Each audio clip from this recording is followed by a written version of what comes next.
Sa number 3, may kapin sa 3,000 ka mga tupad workers sa pabuligon sa pagtinlo sa mga drainage sa Bacolod City.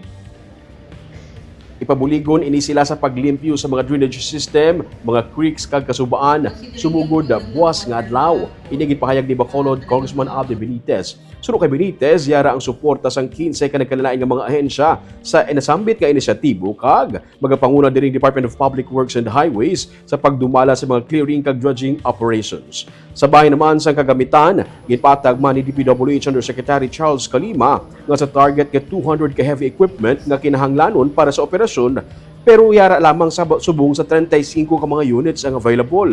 Ini nagalakip sang 18 ka units nga gin-provide sang pribado nga sektor, 7 ka units halin sa DPWH kag 10 ka units halin sa LGU sang Bacolod. Ginkumpirmar niya nga kulang pa sang 165 ka units ang heavy equipment para makumpleto ang kinahanglanon sa full-scale nga operasyon, rason nga parayon ang koordinasyon sa nagkaninain nga mga stakeholders. Dugang pa ni Benitez ang mga River Warriors kasakop sang DOLE Tupad program ang mag-oobra sa sulod sang napulo ka adlaw.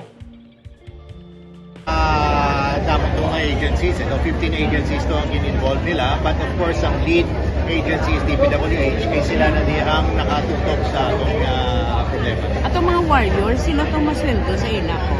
Dole na siya. So, part na sa Tupad program na to, they will be working for 10 days sa minimum wage at agan man sa tanang mga equipment kag mga kinahanglan nila.